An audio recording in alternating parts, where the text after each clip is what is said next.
and I had read a number of books. And in India you have lots of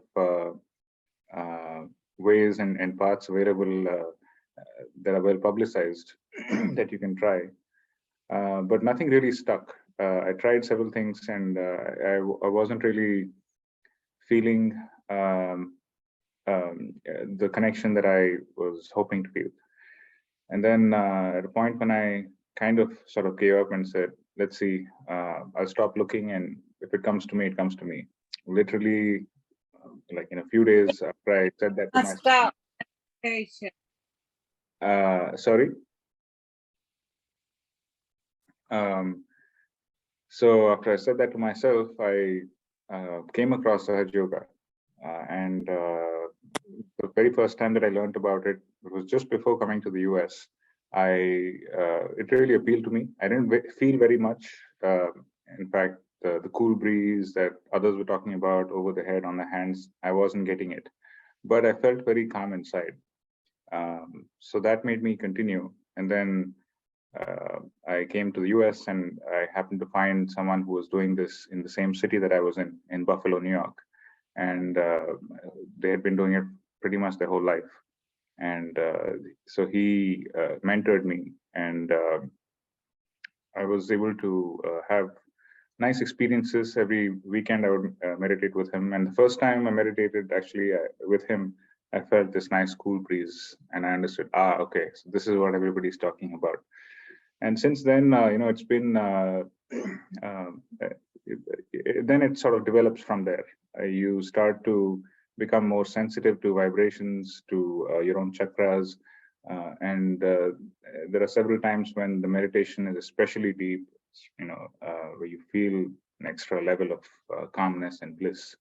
So there's, and those kinds of experiences keep coming, of course, but overall, it helps you. I have definitely felt that it's a great resource, great way to keep yourself centered, even as you go about your everyday lives.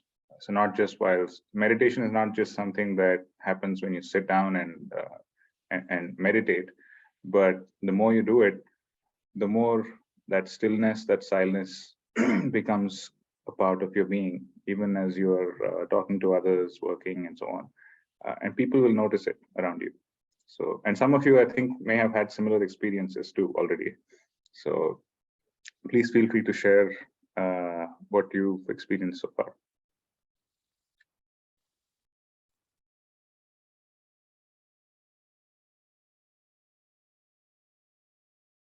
And the benefit of sharing one's experiences with others is, first of all, it's an assurance that this is not just me, or there's there are these experiences to be had, or somebody else is like me. So it's a nice feeling, and you also learn about how this benefits us in our own ascent, in our own individual ascent. And sometimes there are differences in how different people feel. Two people may not have exactly the same kind of experience, but everybody is essentially moving towards more balance, more calmness, more growth. So, so it's always nice to realize that.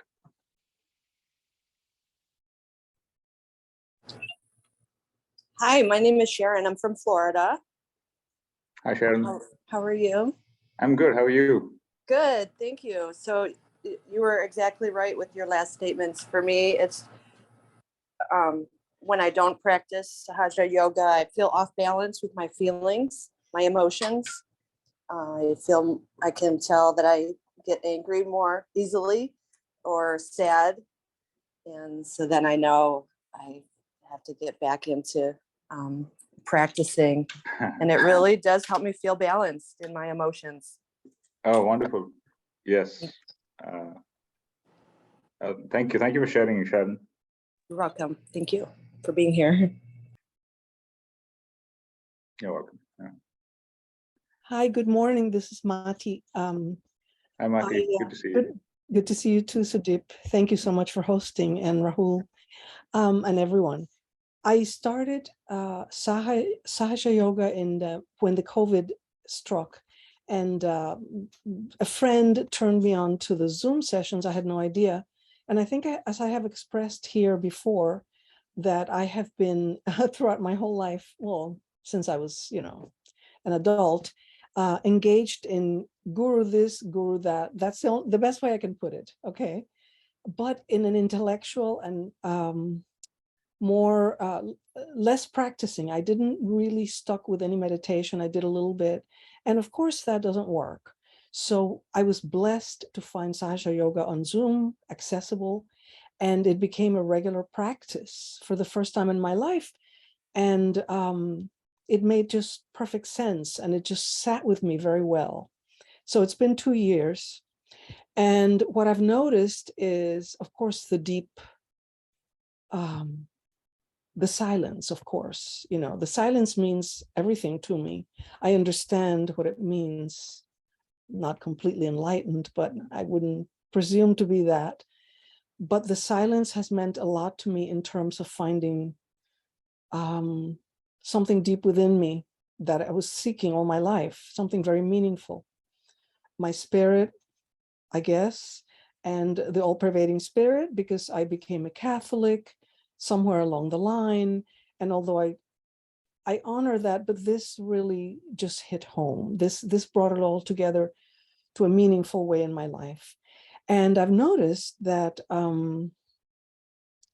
the practice has made me extremely sensitive to reality, to vibrations, to people, especially to what's going on around me and what's coming from others. I can't explain it very well, but I have become more aware of where people are coming from and agendas of others, sort of psychological. And I'm not being judgmental in any way, but that has happened and I can't help it, Yeah. So I try, and I try to live according to that, to manage my life according to that sensitivity that has come undoubtedly from the practice of meditation and Sahaja Yoga. So all in all, I consider myself blessed, and I'm very happy that I encountered this practice and everyone here involved in it. And I thank you. And I thank Sri Mataji, and I thank God. Thank you, Mati. That's really beautiful to hear that sort of an experience. So let's get started since it's past 10 Eastern. So hopefully everybody has their Footsoak apparatus ready. I'm just going to get on the chair.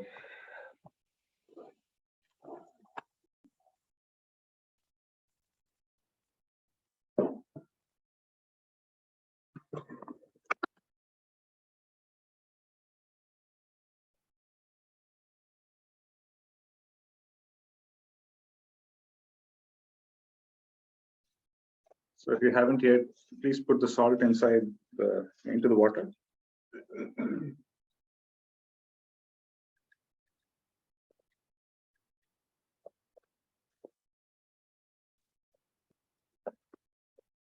So one little tip for those who've done this before or have been doing Footsoak for a while, depending on how you feel vibrationally on your hands, or you tend to feel, you can also adjust the amount of salt in it. So there's always there has to be salt, but if you're feeling heavier on the left side, if you're not feeling enough vibrations, then you can try increasing the amount of salt. So concentrating the water with more salt, and seeing how it works, because it helps clear the left side.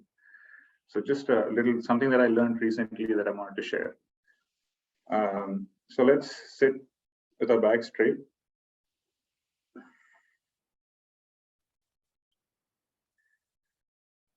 Let's close our eyes.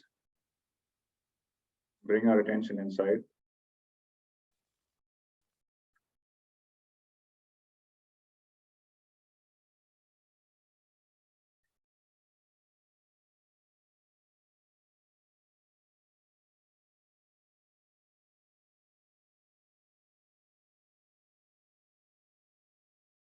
and just become aware of our thoughts, the way we are feeling on our hands.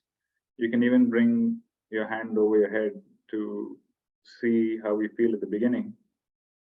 And then we can do the same thing at the end of the meditation. And we can compare.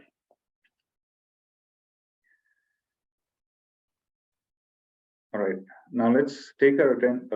Let's first raise the Kundalini 3 times and balance ourselves with the Bandhan.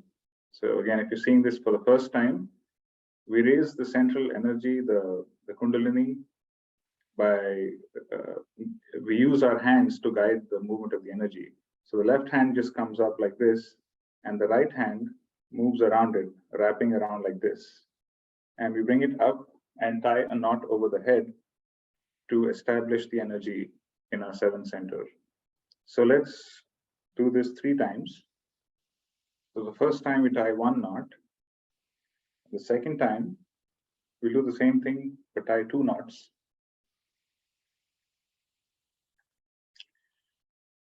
And the third time, same thing, but 3 knots.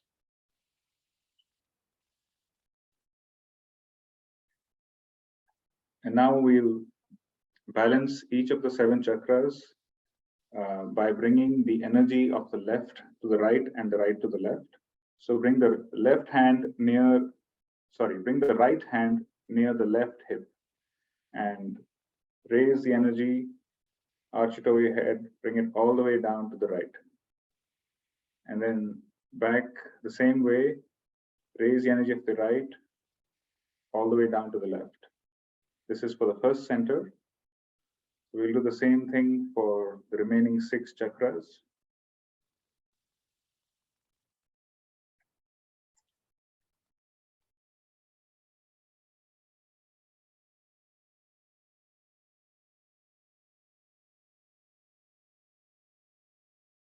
Let your hand motions be slow and with a nice flow. Because the energy flows, it responds to our attention.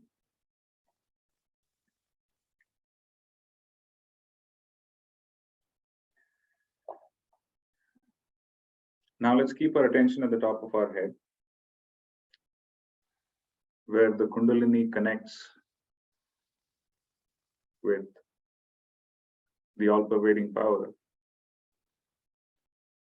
And with our attention there, let's now vibrate the water. So most of us have experienced the flow of these cool vibrations through our hands. So we're going to direct that energy into the water and the salt by just making clockwise motions like this, just moving your hand around in clockwise over the water, but keeping our attention at the top of our head so that the vibrations flow.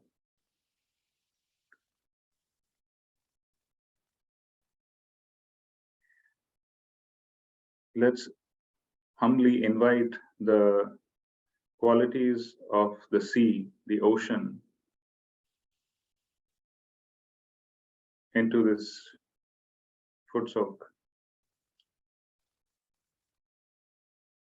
Because the ocean has the power, the quality to absorb the negativity and cleanse us. Now we can put both our feet inside.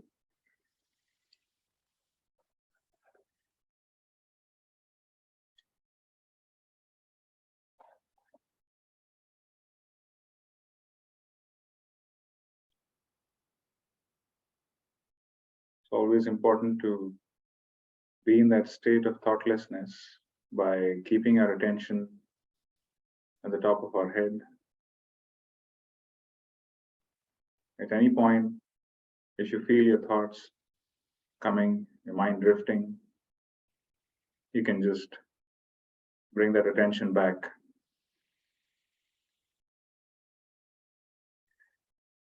So let's first place the right hand towards the earth.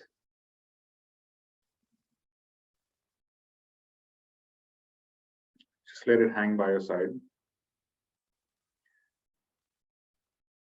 You can either close your eyes or keep it open, looking at Sri Mataji's photograph, or the red dot, the bindi on her forehead,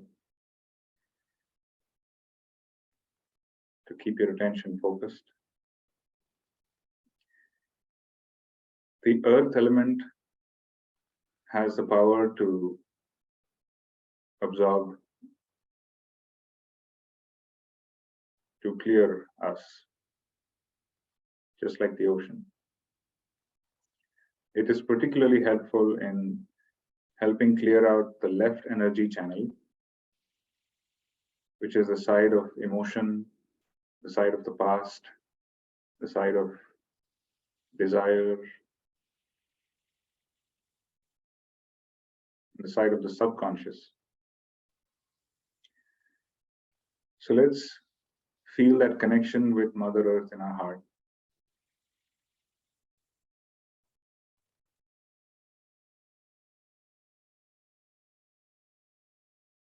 Let's feel that humility and that gratitude.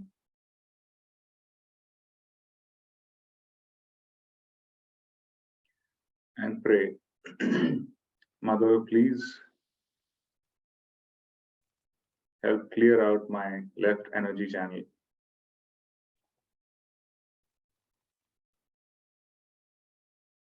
Please take away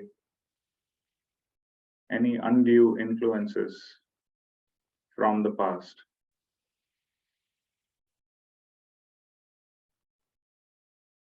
From my subconscious.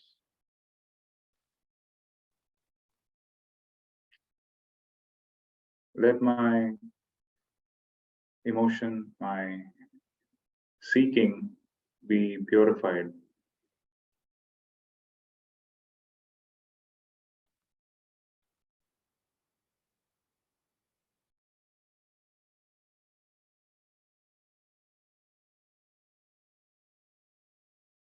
Let me be able to feel that bliss, the joy of the spirit, free of all anything that's blocking it from the past, from my conditionings, from my attachments.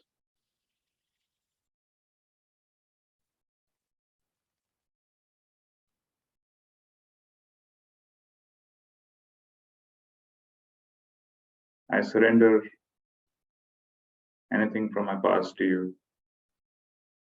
Keep me in the present.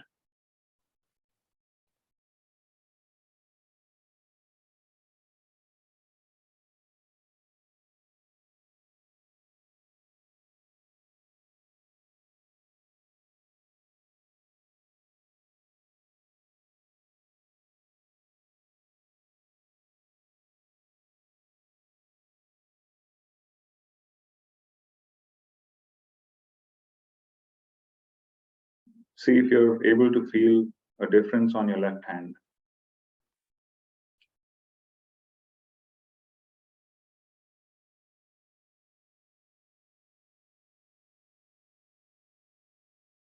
Are you able to feel more of a flow?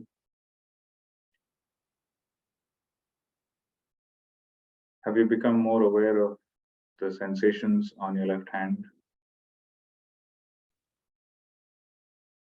If there was tingling or heat that you were feeling earlier, has that cooled down?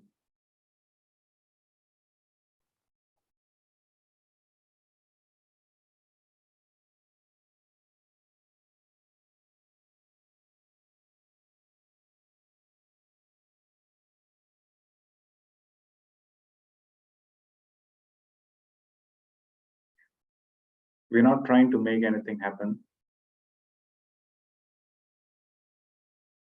We make the appeal, but we let go. We remain in thoughtless awareness, allowing the elements to do their work upon us.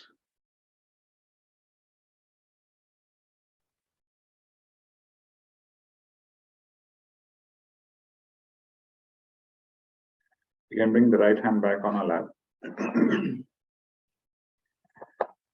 We'll now clear the right side, the right energy channel, by raising the left hand towards the sky.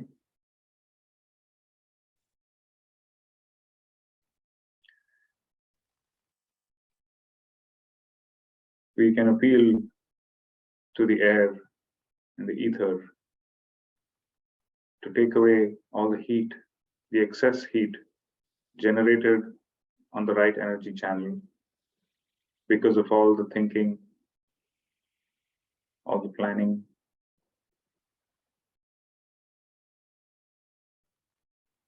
all mental, physical activity.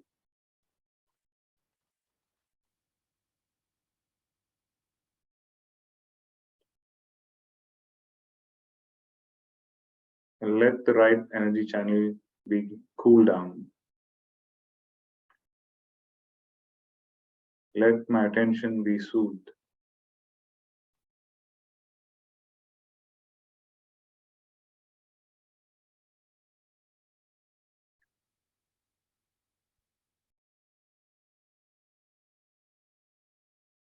Let my awareness become more subtle, more sublime.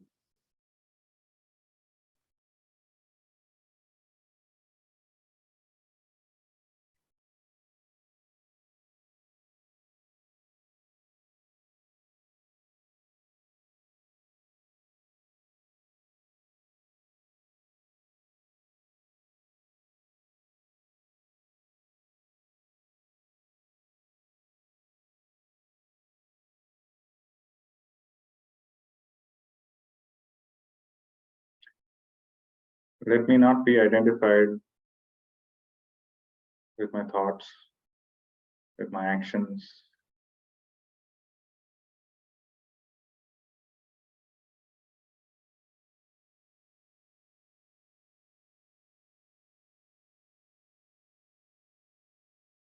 Let me be able to simply witness.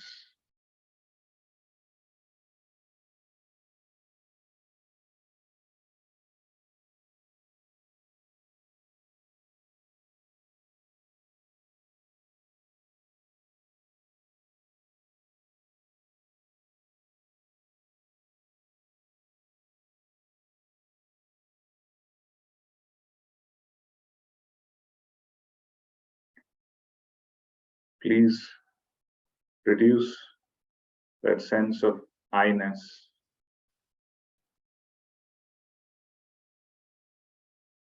Let me be more joyful, more silent.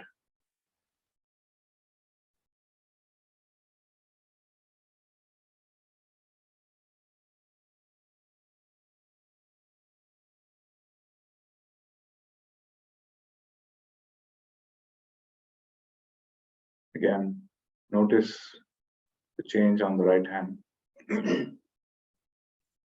Hopefully you're feeling more of a cool flow.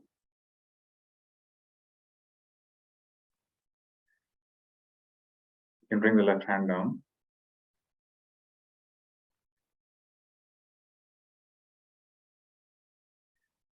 We can put both the hands towards the earth.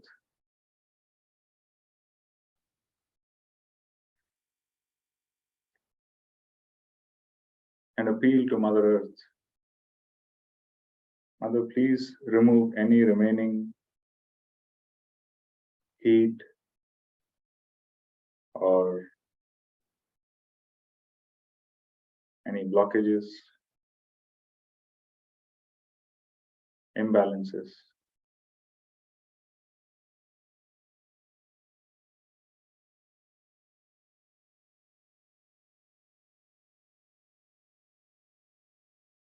From all my channels, energy channels, and the chakras.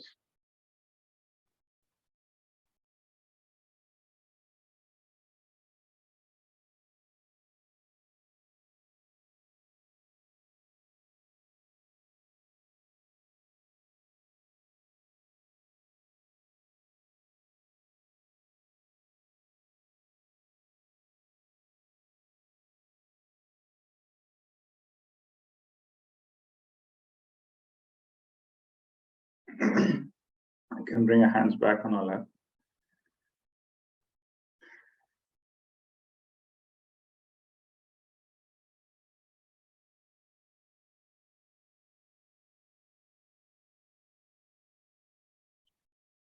The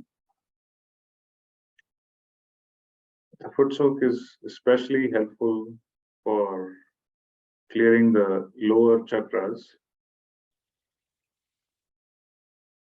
the first three chakras, and the void region that surrounds the second and third chakras. It is in the void that the Guru principle is established in us, where we become our own masters, so that we may ascend from the gross to the subtle to the spiritual state. So let's bring the right hand just above the stomach and move it around. So from the top to the left, to the bottom, to the right. So just move it in a circular fashion, keeping our attention at the top of our head, asking the Mother Kundalini, Mother, please enlighten my void, known in Sanskrit as the Bhavasagar.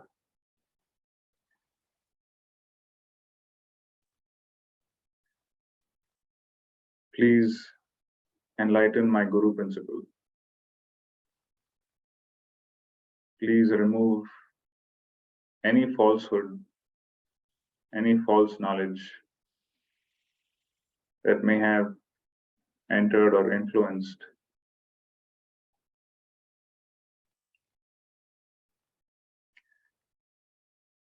Please purify my knowledge. Please purify my Guru principle.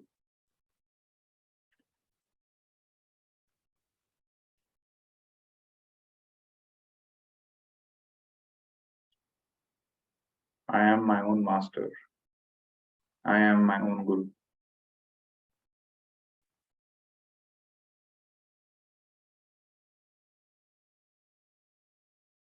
And bring a hand back.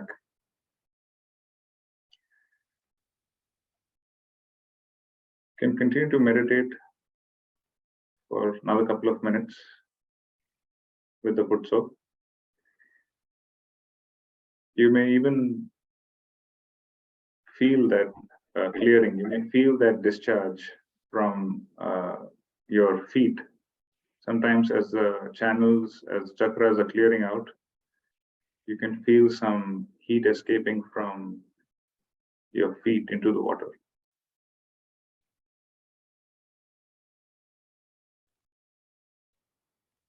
But don't look for it. Just let's keep our attention at the top of our head.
We can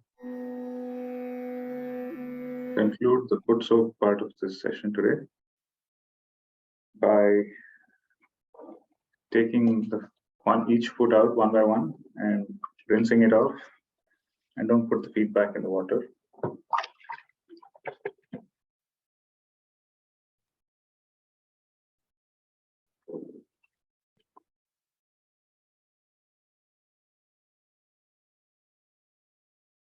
So let's dispose the water and come back in a minute or two.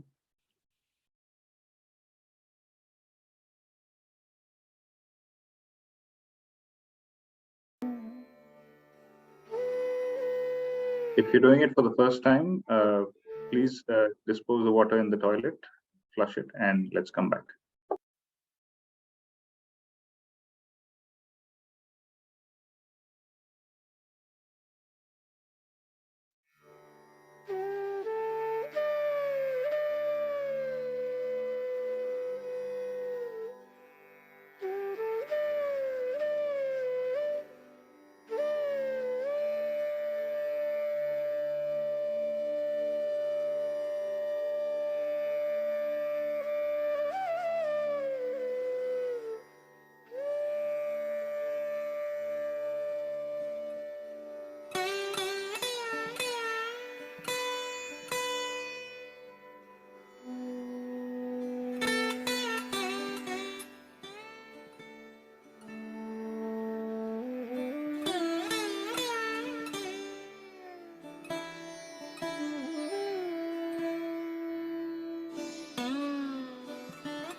Let's all settle down.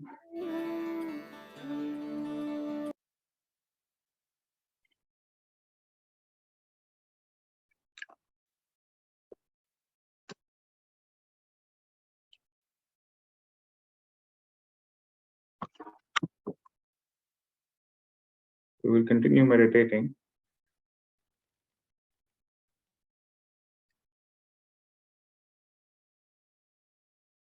But today, let's focus our enlightened meditative attention on the qualities of innocence and forgiveness.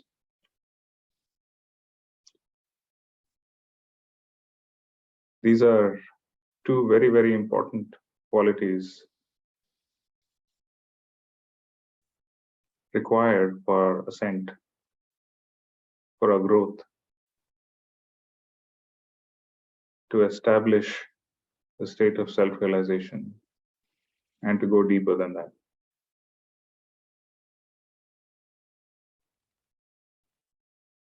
Innocence is the quality of the first chakra, the first center, called as the Mooladhara chakra, which is in the tailbone. It is the only chakra that resides below the sacrum bone, below the Kundalini. The rest of the chakras are all located above the Kundalini. So this chakra is literally the foundation of the entire subtle system. Mula means root, dhara means support,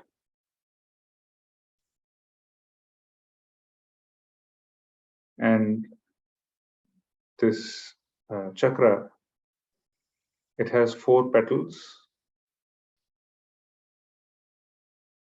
representing the qualities of innocence, purity, wisdom, devotion to the divine. So it is really important for us to pay attention to our innocence.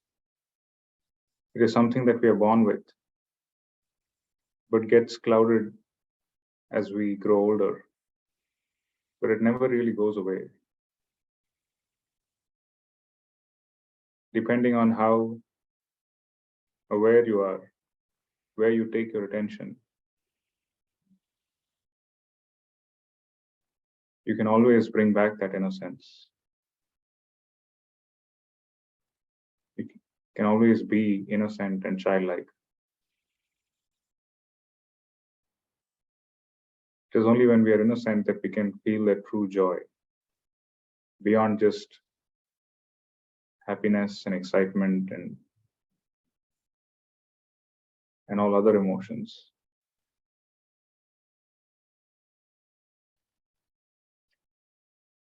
Forgiveness is the quality or the requirement, literally, of the 6th center in the forehead, behind the forehead. It is when we forgive that the ego and the superego dissolve, allowing that space in between for the Kundalini to pass through into the Sahasrara, where we get our realization, that connection. Innocence and forgiveness go hand in hand. When we forgive, we are essentially innocent. We become thoughtless.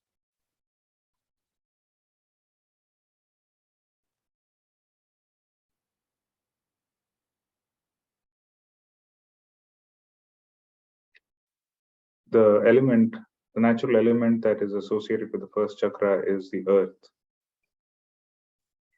So we can place both our hands on the earth.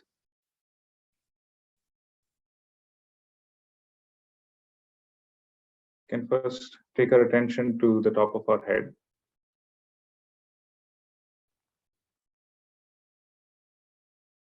And bring this enlightened attention down to the first chakra, the Muladhara.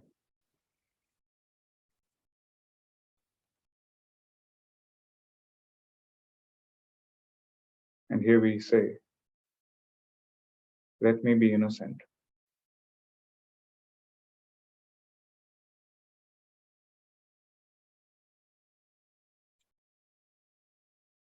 Let my eyes be innocent.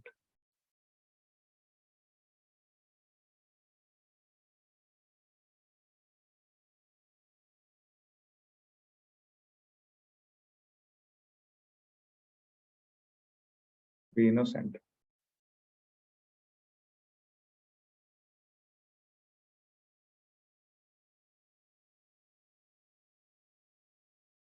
And with my innocence, let me be thoughtless.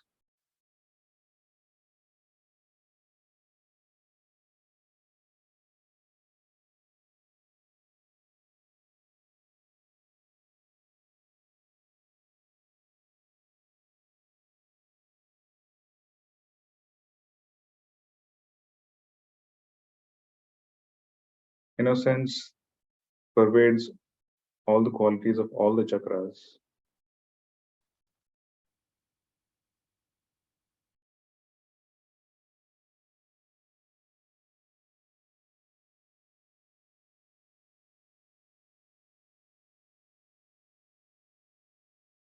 We just have to start by paying attention to it, by acknowledging it. by realizing its importance.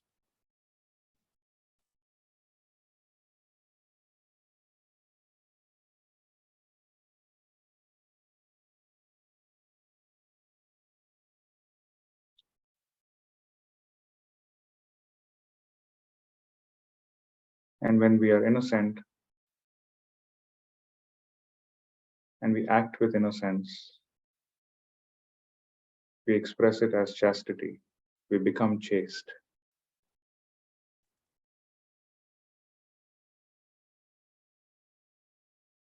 These are time-honored principles in all cultures, but they remain ever so important because we need a strong foundation to grow higher. And the foundation is innocence and chastity. So let's listen to a short excerpt from a talk by Sri Mataji, where she explains these principles to us.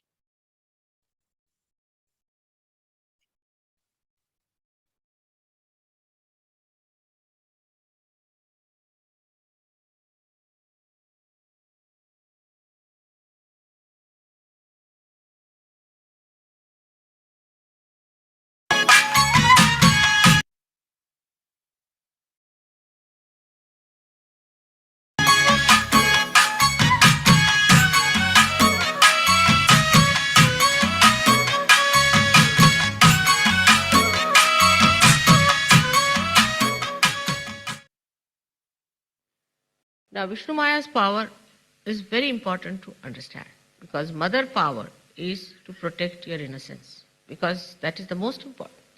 To protect your innocence is the mother's power. Now, Vishnu Maya's power is to protect your chastity. You don't understand sometimes what is chastity and what is innocence. Innocence is a power which is not acted upon. Like we have electricity in our house. The electricity exists, like innocence exists within us. But enactment of that is done through chastity. A person can say, I did this very innocently. No, he cannot. Because whatever you do, if it is innocent, cannot be harmful to your character, to your innocence, or to your righteousness. So those people who say like this, that I did it innocently, are wrong. Because innocently, if you do anything, it becomes chastity. So when innocence is practiced, it becomes chastity. You must have respect of your chastity. Chastity is the one which is Vishnu Maya's power within us. Gauri's power is the pure virgin. She doesn't marry.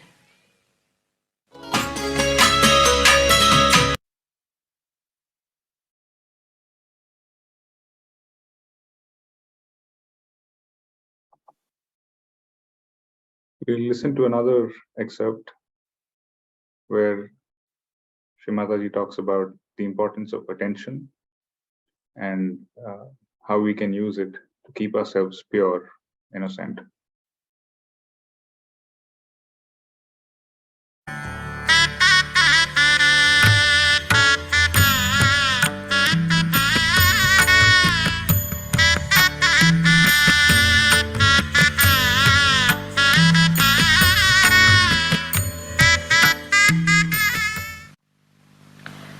Not only after realization you can prove God, but you can show His miracles. The second thing, the nature of spirit, is that He's chitta, He's the attention. He's the attention, means when you become spiritually enlightened, your attention becomes enlightened. Now, enlightenment, what we understand of these lights is that the lights are falling here and we can see things, that's all. But this attention which is being enlightened acts. It works. It has got loops. It has got weapons. It works. You have to see for yourself how your attention works. Today, there was somebody who went and told one of the Sahajogini that I was sitting there and I was getting all negative thoughts and was feeling horrible in my hands, and I don't know why it was happening in the program. So she said, here you have come to pay attention to mother and to her work and pay attention to your spirit. But if you are paying attention to all the rest of the people here, then you are going to catch them. It's a very simple thing. Where is your attention? Ask this question. This is a very common question in an Indian home. A mother will ask the child, where is your attention? The basis of Indian life is Chitta Nirodha, is to fix your attention in a proper way. Where is your attention? Is it on your spirit, or is it on somebody else? Like my brother is sitting here, my mother is sitting there, oh, that woman is very bad, she is jealous of me, all this nonsense. Where is your attention? When you get realized, then you start seeing through the window of the spirit. Your position changes. As you're looking at me now, then you come back here and start looking at you this way. Till you are realized, you are sitting before me. But once you are realized, you come here and see others. From there, that's your foot. Nobody can touch you there. From there you see others. Your attention is detached. So the attention becomes enlightened after realization. You pay attention to anything, it works. It does work, no doubt. You try. Those who have got realization should try this. Try your attention. But attention has to be pure. You have to purify your attention. And the best way to purify it is to keep your Agya Chakra open. When this center is open, which is the center of Christ, which I have shown that it can only open through the Lord's Prayer, after realization. When you open that, then you are in that state where your attention is divine. And you'll be amazed how things work out. Even the smallest things, the material things, the useless things, and the great things, and the subtle and subtlest, and how you start growing. So the growth is to be achieved by purifying your attention. And to purify this attention is to keep your Agya Chakra open and be in thoughtless awareness.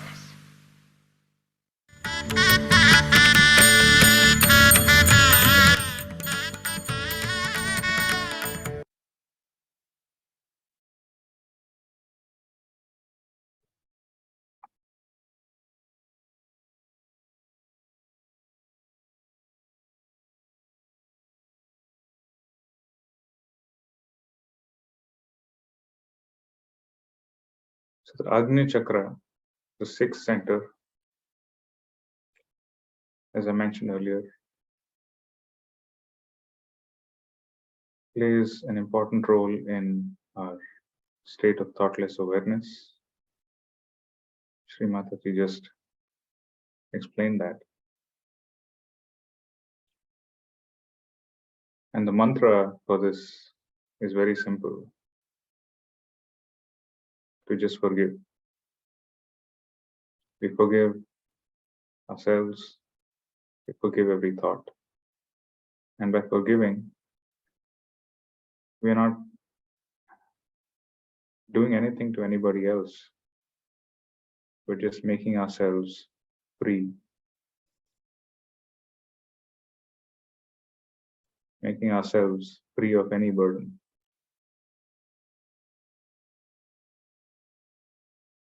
So let's place the right hand across the forehead, bend the head down, gently press on both sides near the temples, and just simply declare, I forgive. I forgive everyone. I forgive myself.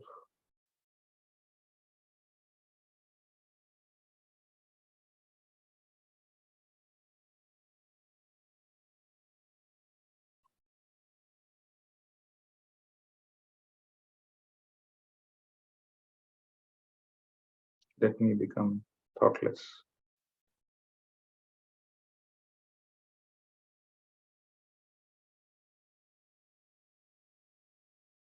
Where I'm not reacting.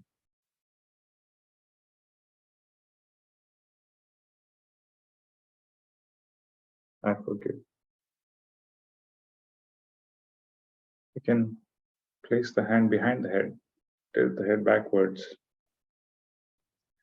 Just ask the divine, please forgive me if I have made any mistake, knowingly or unknowingly.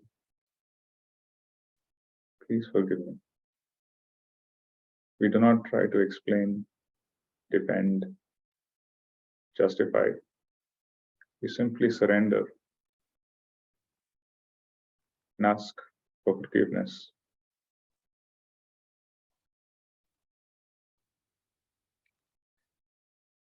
We can also ask, let my attention be innocent. Let my eyes be innocent. Let any greed, any temptation be removed from my eyes, from my seeing. Let my attention be pure.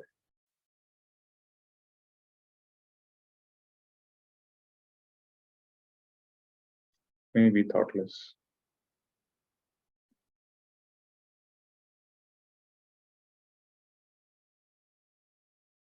And bring the hand down.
Another way to strengthen our innocence is to humble down in our heart. Keep ourselves humble.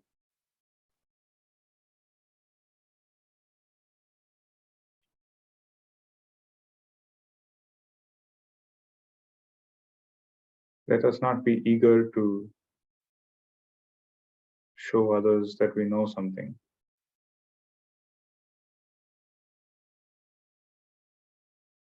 If there is this tendency that we recognize in ourselves to always come forward, stand out in a crowd, if there is this tendency to show how much we know, then you can always tell yourself, you can appeal to the divine. Mother, I know nothing, and I do nothing.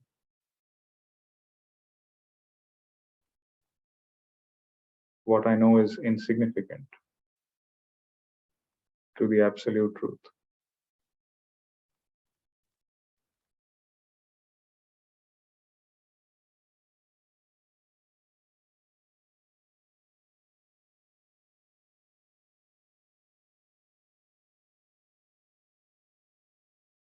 You are the knower, and you are the doer.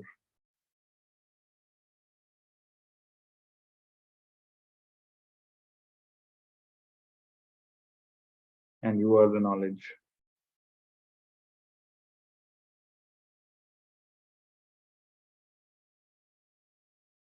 Make me worthy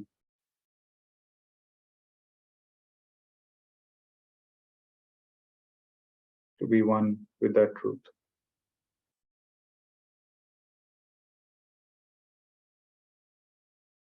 Keep me innocent.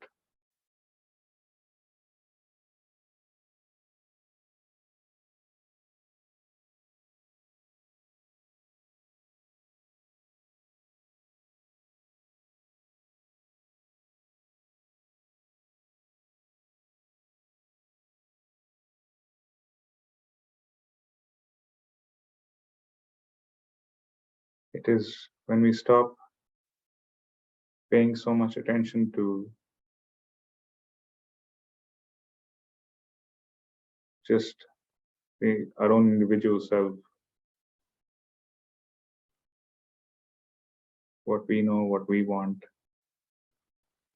in a material sense, and let the ego dissolve, that we allow ourselves to come into the attention of the divine, and for that connection to work out.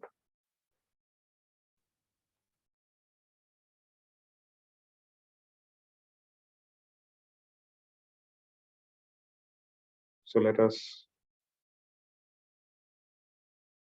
pay attention to innocence and humility.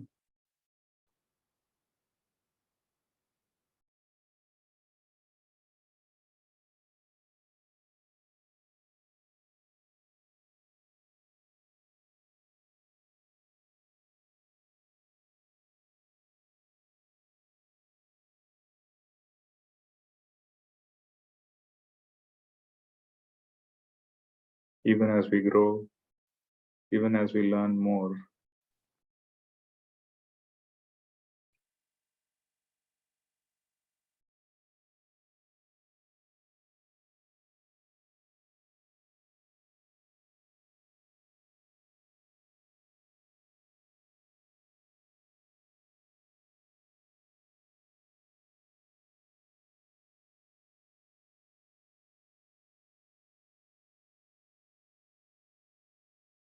let's meditate silently for a few more minutes, with keeping our attention on the Sahasrara Chakra, top of the head.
Can bring the right hand a few inches over the head to see how we're feeling. If you're able to feel that flow. Is it different? Is it stronger or cooler than in the beginning when we first checked? You can check with the other hand as well.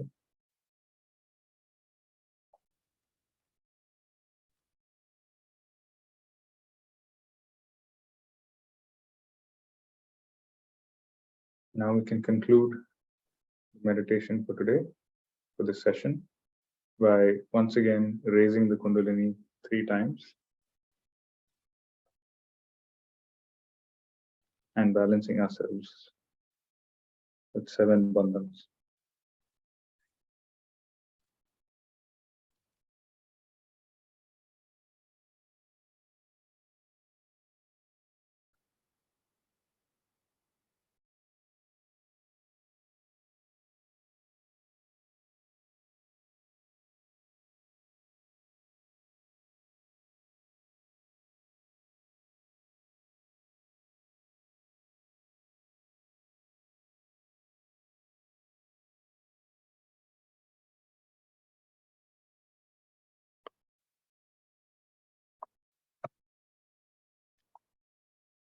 So thank you all once again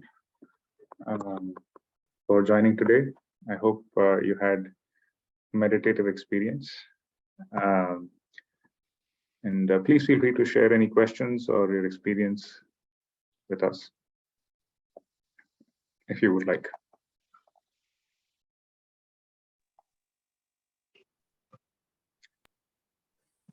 Thank you, Sudeep. Thank you. So I